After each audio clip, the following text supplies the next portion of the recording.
82 years, 8 decades, a lifetime stretched thin across moments you thought would last forever, and moments you never noticed slipping away. If you're listening right now, I want you to ask yourself a question.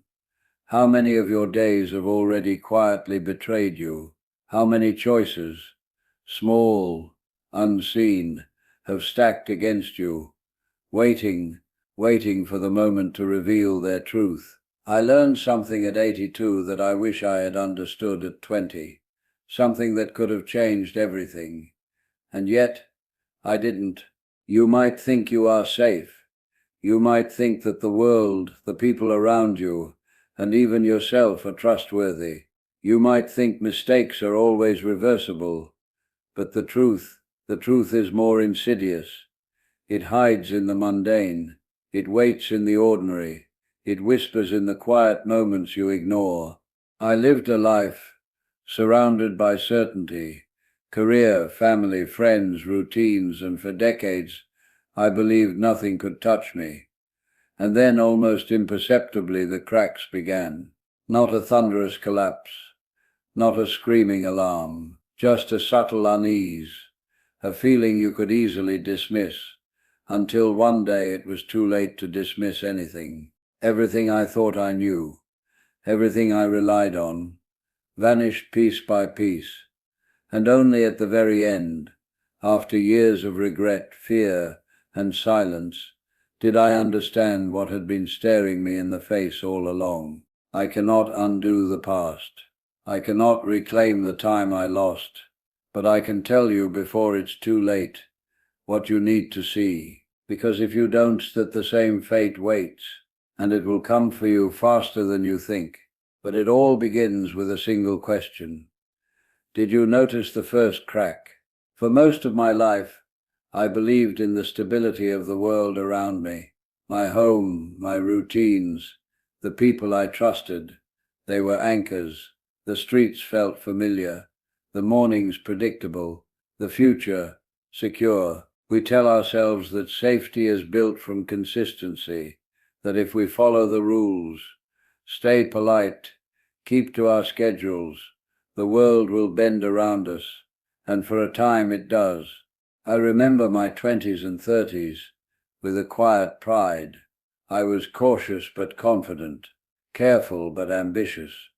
I believed that foresight, planning, and diligence were enough to protect me, and so I ignored the subtle warnings, the strange behaviors in people I trusted, the small betrayals I whispered away as misunderstandings, the fleeting moments when intuition prickled at the edge of my mind. History is full of stories like mine, societies that slept while the ground beneath them cracked, empires that believed walls and armies were enough, people who dismissed the first tremors of change as irrelevant, impossible, or too small to matter. There were signs, subtle and almost invisible. A colleague who once laughed off my concern, a friend who cancelled plans too often, offering excuses that felt rehearsed, a government that promised protection, but quietly ignored the warning signs. All around me life looked ordinary, safe, normal, and in that illusion I felt invincible. I believed that life as I knew it would continue indefinitely, that the cracks could never reach me. But safety, I learned too late, is a fragile mirage. It thrives only while we are blind to what lies beneath it, and blindness is easy. Comfort, routine, overconfidence, they are excellent camouflage. The first warning came quietly, a single moment that seemed insignificant. But if I had paid attention, if I had listened, I might have changed everything. But I didn't. And that right there was the moment the illusion began to crumble. What I saw next, what I realized in hindsight, would haunt me for decades. At first it was almost imperceptible, a faint tremor beneath the surface of life, like a whisper carried on a wind you barely notice. I remember the day clearly. A friend, someone I had trusted for decades, spoke words that lingered far longer than they should have. Not cruel, not loud, just wrong, off in a way that made me pause, though I told myself I was imagining it. We humans have a way of rationalizing danger, of smoothing over the jagged edges we sense, because to face them is inconvenient, uncomfortable, or frightening. I excused it. They didn't mean it. I thought it said nothing. But then there was another moment, and another tiny things. A meeting that ended with tension. I couldn't explain, a letter arriving too late, a gesture that didn't match the words. Each one alone was harmless. Each one, if you squinted, could be dismissed. But together they were forming a pattern. And the pattern was unmistakable. The world, the people, the life I had relied upon. Cracks were appearing, not catastrophic, not terrifying, yet just enough to unsettle the subconscious. Enough to make nights longer, mornings heavier, conversations sharper with unspoken fear. I tried to ignore them. I buried myself in routines, in work, in trivial concerns. I told myself, as people do, that life would correct itself, that I was overreacting, that these cracks were illusions of the mind. But cracks, no matter how small, growth and denial only feeds them. Soon I noticed patterns in others too. People I once trusted became distant. Small disagreements escalated without reason. Minor failures turned into repeated mistakes.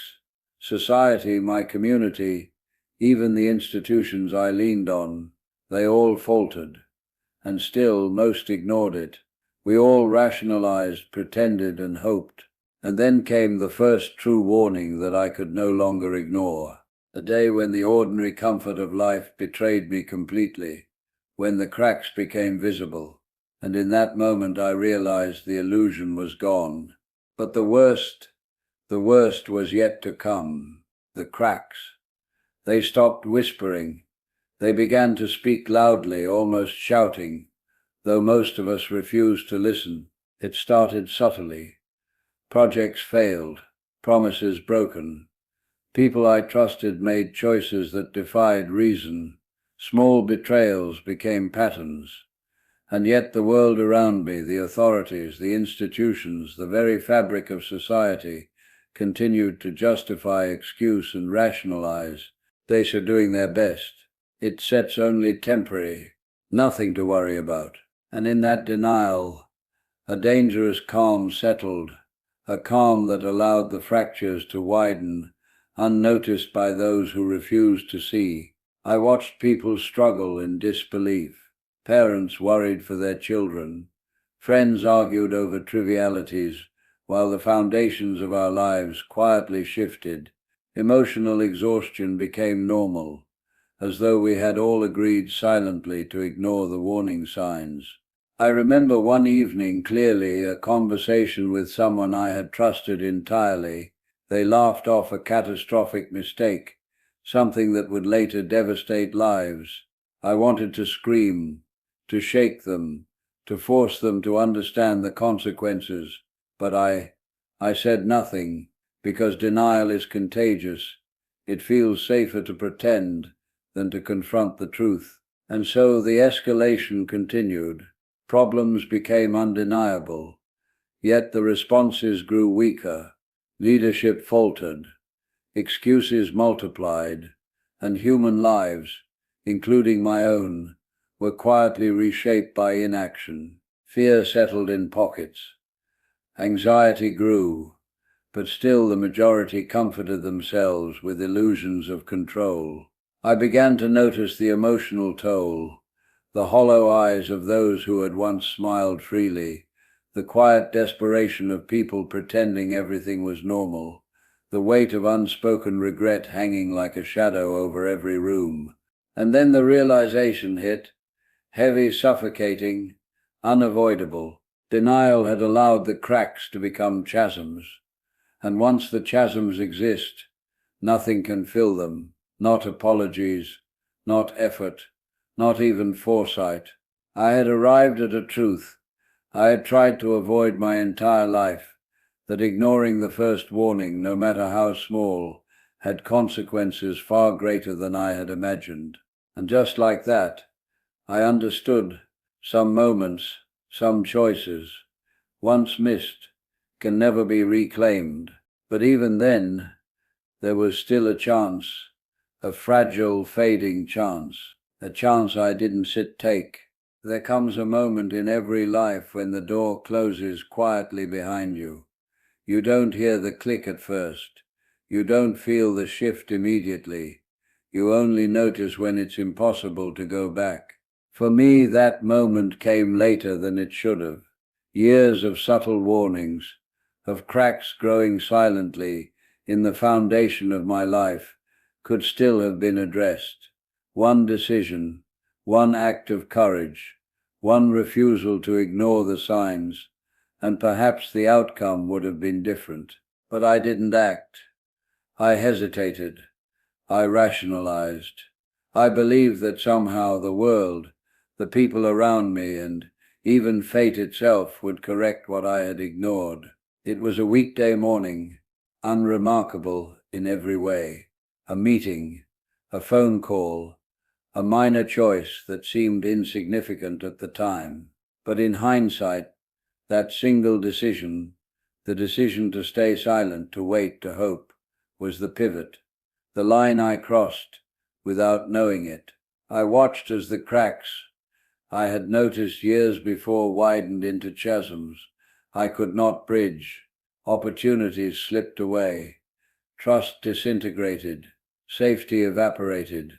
And in that moment the illusion shattered completely. The bitter truth is this: the point of no return doesn't arrive with a thunderclap. It arrives like a shadow, stretching across your life until it consumes every possibility, and once it passes, you can only watch. Regret is a strange companion. It does not scream. It does not demand attention. It simply waits in quiet corners, reminding you of what could have been, of what you ignored, and of what you allowed to decay. I felt it then, in every instinct, every breath, the finality of my inaction, the irreversible consequence of denial and hesitation. And yet, even as the walls closed in, some part of me clung to hope, a fragile, desperate hope, that perhaps in some way the damage could be undone. But hope, when ignored too long, becomes its own kind of cruelty. By the end of that day, I understood something that would haunt me for decades. Some mistakes are unforgivable, not because the world punishes them, but because time does. And once time passes, you cannot retrieve it. The collapse had begun. After the point of no return, life doesn't explode. It seeps away, slowly, relentlessly, quietly. The world you once knew, the routines you depended on, the people you trusted, all begin to crumble, one silent piece at a time. I watched it happen around me. Minor failures became major disasters. Small betrayals became irreparable fractures. The trust I had taken for granted evaporated, and yet the collapse was subtle enough that many still pretended it wasn't happening, pretended that everything was normal. I remember the feeling vividly, walking down familiar streets that suddenly felt alien, entering rooms where laughter used to live, only to find silence, emptiness, shadows. The chaos wasn't loud. It was slow, patient, methodical. It infiltrated every corner of life, leaving confusion, fear, and resignation in its wake. People argued over inconsequential things. Governments, institutions, even communities scrambled to cover cracks they could no longer repair. The very structures I had relied on, the walls, the rules, the promises, collapsed silently, leaving only fragile, broken remnants behind. And the strangest part, the part that haunted me the most, was the quiet despair. Not everyone panicked. Some simply stopped trying. Some retreated into their own small worlds, shutting the door to reality. Others screamed, but the sound dissolved into the emptiness. I remember sitting alone in my home, the weight of everything pressing down, days blurred together. I could hear the echoes of the life I once believed permanent, the voices, the laughter, the sense of control, and all of it gone. It is in these moments, when the world collapses slowly around you, that you see human nature most clearly, how fragile we are, how easily we cling to denial, how incapable we can be of preparing for what is inevitable. And when the dust settled, when the echoes faded, and when the last illusion of safety was gone, there was only emptiness, a silence so profound it pressed against your chest and left you gasping for meaning. By then nothing could be restored. No words, no actions, no regrets could change what had already happened.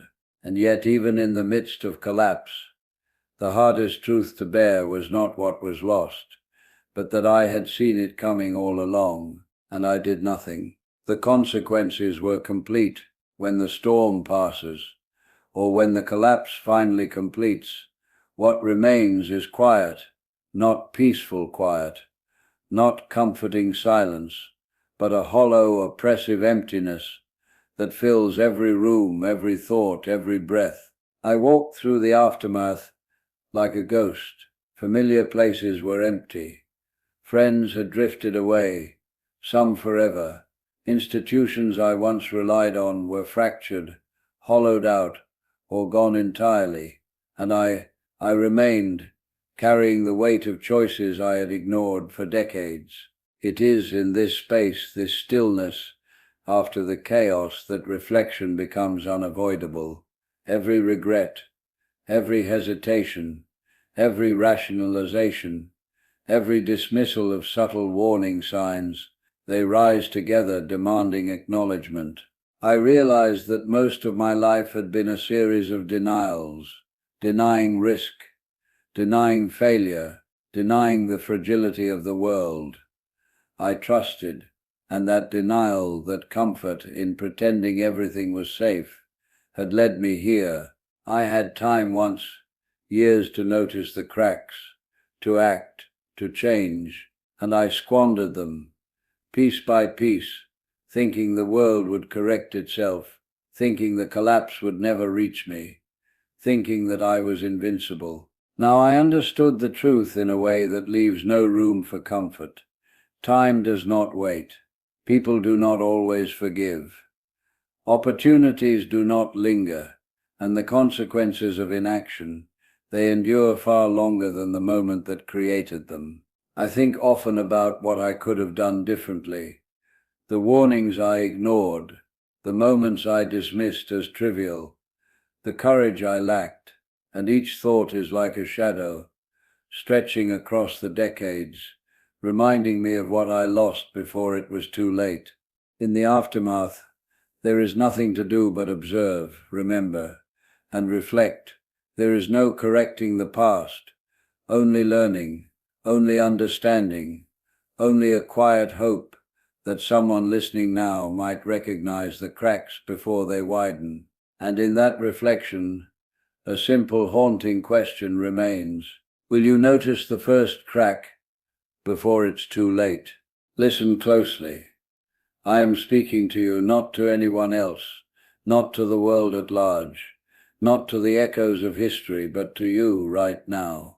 Everything I have told you, every warning, every regret, every shadow that haunted my 82 years, it exists for one reason, to give you the chance I never took. The cracks are always there. They start small, almost invisible, whispering beneath the surface.